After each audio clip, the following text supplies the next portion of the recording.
واپس آ گیا، لیکن اس لڑکی کو ڈھونڈنے کے لیے اس نے زمین آسمان کے کلابے ایک کر دیے۔ وہ اسے ملنے تو دور کی بات اس کی جھلک تک نہیں دیکھ پایا۔ اہل علاقہ نے اسے بتایا تھا کہ اس کے بھائیوں اور باپ نے اسے مار ڈالا، اور تب اس نے جمشید خان کی گریبان کو پکڑ لیا تھا۔ کہاں ہے تمہاری بیٹی؟ مجھے بتاؤ۔ اس بار بھی وہ اسے تمہاری بیٹی کہہ کر مخاطب کر رہا تھا۔ مر چکی ہے وہ، جمشید نے صاف لفظوں میں اسے بتا دیا، اور وہ دھک سے رہ گیا۔ ایسا کیسے ہو سکتا ہے کہ وہ لڑکی مر جائے؟ اسے جمشید سے بدلہ لینے کے لیے اس کی زندگی برباد کی تھی، اس لیے نہیں کہ وہ مر جائے، حالانکہ اسے سمجھنا چاہیے تھا کہ مر تو وہ اسی روز چکی تھی جس روز ارمان ملک نے اسے دھتکارتے ہوئے اس کا امتحان لیا۔ اس کی تمام محبت اور سارے یقین کو اس کے منہ پر دے مارا تھا۔ اس روز وہ مر چکی تھی۔ علاقے کے ہر شخص نے اسے یہی بتایا کہ وہ مر چکی ہے، کیونکہ اس کے بھاگ جانے کے بعد اس کے بھائیوں اور باپ نے یہی مشہور کر دیا کہ عزت بچانے کے لیے وہ اور کیا کرتے، بس لوگوں سے یہی کہتے ہیں کہ ہماری بلا سے وہ مر جائے، ہم اس کے بارے میں کچھ نہیں جانتے۔ جبکہ لوگوں کا اپنا گمان یہ تھا کہ اس کے باپ اور بھائیوں نے اسے مار کر کہیں دفن کر دیا، تبھی دوبارہ اس کی بھنک نہیں لگی، جبکہ دوسری طرف اسے پچھتاووں کے زد میں چھوڑ کر جانے کہاں چلے گئی۔ عالیہ نے 3 ماہ اپنے پاس رکھا ہے، اس کے دل سے ہر ایک ڈر کو نکال دیا تھا، اس کی شخصیت کو مکمل طور پر بدل دیا، تب تک کسی کو بھی اس کی بھنک نہیں لگنے دی، جب تک کہ وہ ایک مضبوط لڑکی کا روپ دھارے ان کے سامنے آنے کے لیے مکمل طور پر تیار نہیں تھی۔ اچھے کپڑے، اچھے کیئر اور ماں بننے کا روپ، وہ مزید حسین ہوتی چلی گئی۔ وہ مکمل پلاننگ تھی۔ عالیہ نے اسے اپنے پاس بلایا، اور دوسری جانب اس نے ارمان ملک کو بھی بلایا ہوا تھا۔ ایک گہری مسکراہٹ اس کے لبوں پر پھیلتی چلی گئی۔ کیمرے کے ذریعے سے اندر آتا ہوا دیکھ رہی تھی۔ عائشہ کی پشت دروازے کی جانب تھی۔ جب ہارون دروازے کے قریب پہنچا، تب عالیہ نے بڑی مہارت اور پیشہ ورانہ مسکراہٹ سے جائزے کی طرف جانے دیکھا۔ ماشاءاللہ، آپ کا حمل بالکل ٹھیک جا رہا ہے۔ الٹرا ساؤنڈ کے مطابق آپ کا بیٹا ہے، بس آپ کو تب تک اندر آ چکا تھا۔ اس نے اپنا بہت سارا خیال رکھنا ہے۔ ارمان کے سامنے بیٹھی ہوئی لڑکی کی جانب اپنی توجہ نہیں دی، لیکن وہ عالیہ کو بات کرتا ہوا سن چکا تھا۔ عائشہ نرمی سے مسکراتے ہوئے اپنی فائلز اٹھا کر اٹھی۔ اس کے پیچھے کھڑا تھا چند قدموں کے فاصلے پر، اور تب عائشہ کی نظر اس شخص کے چہرے پر پڑی۔ آج اس کی نظروں میں وہ چمک نہیں تھی، اس کا چہرہ پہلے جیسا نہیں لگا اسے، لیکن ارمان بھی مکمل طور پر اس کی جانب متوجہ ہو چکا تھا۔ اسے دیکھ کر وہ جیسے تھم سا گیا، ساکت قدموں سے اپنے سامنے کھڑی حسین لڑکی کو دیکھ کر۔ وہ پھر اس کے ہاتھ میں پکڑی ہوئی فائلز، نہ جانے کتنی دیر اسے بیت گئے جب وہ عالیہ کی جانب متوجہ ہوا۔ یہ کون ہے؟ اور عالیہ مسکرا دی۔ یہ میری پیشنٹ ہے، حاملہ ہے، بیٹھو تم۔ اور عائشہ ایک تیز نظر اس پر ڈالتے ہوئے قریب سے گزر گئی۔ وہ وہاں بیٹھنے والوں میں سے نہیں تھا اور اس کے پیچھے دوڑ گیا۔ آگے بڑھتے ہوئے اس نے عائشہ کے ہاتھ کو تھام لیا، جیسے اس نے پورا زور لگا کر پیچھے دھکیل دیا۔ خبردار اگر مجھے ہاتھ بھی لگانے کی کوشش کی تو، جبکہ وہ بے بسی سے اس کے چہرے کو دیکھ رہا تھا۔ یہ میرا بیٹا ہے نا؟ وہ تو گیا پاگل ہو چکا ہے۔ اس کے پیٹ میں موجود اولاد اس کی تھی، اور پھر بیٹا وہ اسی باپ کا بیٹا تھا جس نے صرف بیٹے کی خواہش کے لیے 2 عورتوں کی زندگی برباد کر دی، ایک ہارون کی ماں کی، ایک عالیہ کی ماں کی۔ یہ صرف میری اولاد ہے، اور خبردار اگر میرے پاس آنا ہے نا، اس بچے کو اپنا کہنے کی کوشش بھی کی تو مجھ سے بڑا کوئی نہیں ہوگا۔ کسی تیز دھاڑ والے آلے کی طرح وہ اسے کاٹتی ہوئی وہاں سے گزر گئی، اور اس رات وہ آلے کے سامنے آ کر کھڑا ہو گیا۔ تم مجھے بتاؤ گی کہ وہ لڑکی کون ہے، کہاں رہتی ہے، اور تم اسے کتنے مہینوں سے جانتی ہو؟ اور عالیہ نے اسے دیکھتے ہوئے اپنے سینے پر بازو لپیٹ لیے۔ یہ تو تم مجھے بتاؤ گے کہ وہ کون ہے جس کے پیچھے تم پاگلوں کی طرح پھر رہے ہو؟ وہ میری بیوی عالیہ۔ اس نے تسلیم کر لیا، حالانکہ کسی نے نہیں سوچا تھا کہ وہ اتنا جلدی تسلیم کر لے گا۔ پچھلے اتنے عرصے سے جو اسے پاگلوں کی طرح ڈھونڈ رہا تھا، بھلا خود پر صبر کیسے رکھ سکتا تھا؟ ایک اذیت تھی، بے تحاشا اذیت، اور جب اس کی ماں کو حقیقت معلوم ہوئی تو وہ دنگ رہ گئی۔ وہ جمشید خان کی بیٹی تھی امی، جو ملازم ہو کر آپ کی زندگی برباد کر کے چلا گیا، جس نے نانا ابا سے 2 لاکھ روپے لیے تھے اور آپ کو میرے باپ جیسے درندے کے حوالے کر گیا۔ ایسے ہی ہوا تھا نا؟ آج سے اتنے برس پہلے شائستہ بیگم، جو کہ حویلی کی بیٹی تھی، نے جمشید نامی حویلی کے ملازم سے محبت ہو گئی، اور جب یہ محبت عروج پر پہنچی تب شائستہ بیگم کے باپ کو اس کے بارے میں معلوم ہو گیا۔ اس وقت جمشید خان کے سامنے انہوں نے 2 لاکھ روپے رکھے تھے اور کہا کہ میری بیٹی کا پیچھا چھوڑ دو، اور وہ رقم اٹھا کر ہمیشہ کے لیے وہاں سے غائب ہو گیا تھا۔ صرف اس سے غلطی کی سزا کے لیے انہیں ملک افتیاق خان کی دوسری بیوی بنا دیا گیا، جہاں انہیں ساری زندگی تذلیل کا سامنا کرنا پڑا، اور اسی بات کا بدلہ لینے کے لیے اس نے وہ قدم اٹھایا تھا جس کے بعد اب بربادی اس کا مقدر تھی۔ وہ دن رات اس دروازے پر گیا، لیکن وہ اتنی سنگ دل ہو چکی تھی کہ وہ دروازہ کھول کر ارمان ملک کی شکل تک نہیں دیکھنا چاہتی تھی۔ اس روز بھی وہ اپنے چیک اپ کے لیے ہاسپٹل آئی اور ارمان ملک نے اسے اٹھا لیا۔ وہ صرف اس سے بات کرنا چاہتا تھا۔ وہ اسے اپنے فلیٹ پر لے آیا اور اب اس کے قدموں میں بیٹھ گیا۔ میں نے مان لیا مجھ سے غلطی ہوئی ہے، دیکھو میں نے تمہیں تھپڑ مارا تھا، ٹھیک ہے مجھے ایسا نہیں کرنا چاہیے تھا، اگر تم بھی چاہو تو تم مجھے مار سکتے ہو، لیکن سب کچھ بھول جاؤ۔ اور آئرا نے ایک زناٹے دار تھپڑ اس کے منہ پر جڑ دیا۔ زندگی میں پہلی بار کسی نے ارمان ملک پر ہاتھ اٹھایا تھا۔ ایک نہیں ایسے ہزاروں تھپڑ بھی تمہارے منہ پر ماروں، پھر بھی میں تمہارے جتنا نہیں گر سکتی ارمان ملک۔ وہ اس کی گربان کو پکڑتے ہوئے کسی شیرنی کی طرح چنگاری تھی۔ اب اس کو ابرو اور وجاہت کے شاہکار شخص سے محبت کی میم بھی نہیں تھی۔ علی کو معلوم ہو چکا تھا کہ اسے اٹھانے والا ارمان ملک ہے، اس لیے اس نے سب گھر والوں کو بتا دیا اور ساتھ ہی ساتھ یہ بھی کہا تھا کہ اگر وہ اسے آزاد نہیں کرے گا تو پولیس کا سہارا لے لے گی۔ شام تک کا وقت تھا اس کے پاس اور شام تک اسے عائزہ کو ہر صورت منانا تھا۔ مجھ سے محبت کا کھیل کھیلا، اس نے کہا کہ اس کے بعد میری تذلیل کر کے مجھے بھی بے یار و مددگار چھوڑ دیا اور اب معافی کے لیے آئے ہو۔ ہر بار معافی تلافی نہیں ہوا کرتی، بعض دفعہ سزائیں منتخب کی جاتی ہیں ملک صاحب، اور تمہاری سزا یہی ہے کہ تم ساری زندگی تڑپتے رہو۔ وہ حلق کے بل چیخ رہی تھی۔ آج اسے ملک ارمان کا خوف نہیں تھا، آج وہ اپنا فیصلہ کرنے کے لیے آزاد تھی۔ چاہے وہ اسے جان سے مار دیتا، لیکن اس کے سامنے وہ گھٹنے ٹیکنے والوں میں سے نہیں تھی۔ میں تمہارے بغیر زندہ نہیں رہ سکتا، میں نے تم سے محبت کی تھی، لیکن اس محبت کو بدلے کی آگ میں جھونک دیا۔ وہ آج ویسے ہی بے بس ہو رہا تھا جیسے چند ماہ پہلے وہ اس کے سامنے بے بس کھڑی تھی۔ عالیہ نے پولیس کو کمپلین کر دی۔ حاملہ لڑکی جس سے پہلے وہ نکاح کا جھانسا دے چکا تھا، اب اسے ٹارچر کرنے کے لیے اغوا کر لیا گیا تھا۔ میں لعنت بھیجتی ہوں تمہاری محبت پر۔ وہ اسے دونوں بازوؤں سے پکڑتے ہوئے دبوچ کر اپنے سینے سے لگا گیا۔ میں تم سے اتنی محبت کرتا ہوں کہ تمہارے سارے زخموں پر مرہم کی طرح بکھر جاؤں گا، صرف ایک بار مجھ پر بھروسہ کر کے تو دیکھو۔ گھٹنوں کے بل بیٹھتے ہوئے وہ بالکل اس کے قدموں میں بیٹھا ہوا تھا۔ آج وہ لڑکی اس کے ساتھ اس کی تذلیل کر رہی تھی، کل تک وہ جس کی تذلیل کرتا آیا۔ ٹھیک ہے میں یقین کر لیتی ہوں اگلے 2 گھنٹوں کے اندر اندر آپ اپنے شہر میں موجود 2 فیکٹریاں میرے نام کر دیں گے۔ آپ کے بچے کی پیدائش کے بعد میں اس کے نام منتقل کر دوں گی، وعدہ رہا آپ سے۔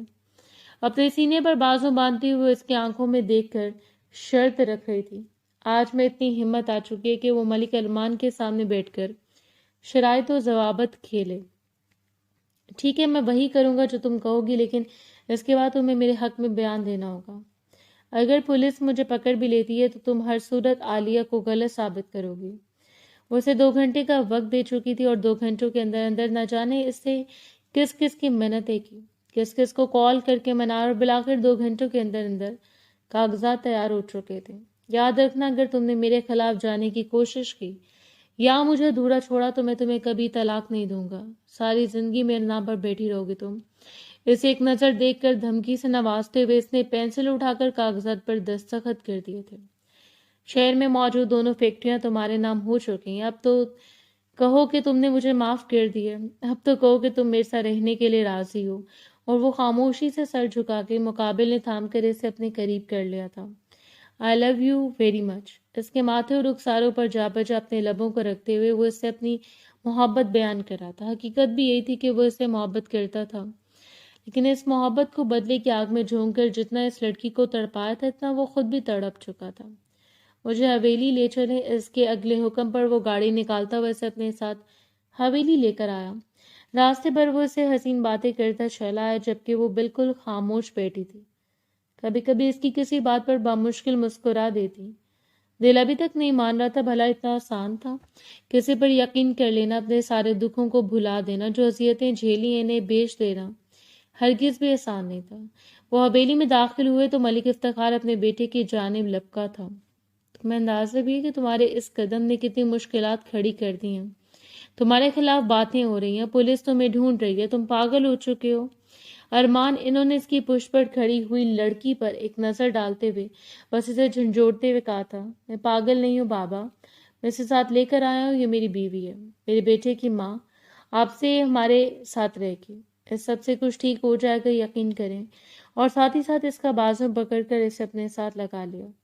گھر میں سب لوگ موجود تھے، سب لوگ تماشبین بنے ہوئے تھے۔ عالیہ نے آگے بڑھ کر نرمی سے اس کے ہاتھوں کو تھاما اور وہ خاموشی سے دیر تک عالیہ کی آنکھوں میں دیکھتی رہی اور پھر اپنے ہاتھوں کو چھڑوا لیا۔ ان کے گھر پہنچتے ہی پولیس گھر میں آ چکی تھی۔ گویا کہ خبر پھیل چکی تھی کہ اس نے اپنی حاملہ بیوی کو اغوا کر کے ٹارچر کی ہے اور اس پر FIR درج کروانے کی والی بھی عالیہ تھی، اس لیے پولیس کا آنا بنتا تھا۔ انسپکٹر صاحب، آپ چاہیں تو میری بیوی سے پوچھ سکتے ہیں، یہ محض یہ غلط فہمی تھی اور میں اور میری بیوی بہت خوش اور مطمئن ہیں۔ وہ بہت پیشہ ورانہ طریقے سے بات کر رہا تھا۔ جب انسپکٹر نے عائزہ کی جانب دیکھا، کیا ملک صاحب ٹھیک کہہ رہے ہیں، آپ انہیں اپنی مرضی سے اپنے شوہر کے ساتھ تھیں؟ عالیہ بڑے انہماک سے اس کے چہرے کو دیکھ رہی تھی۔ اس نے نرم سی مسکراہٹ کے ساتھ سر اٹھایا۔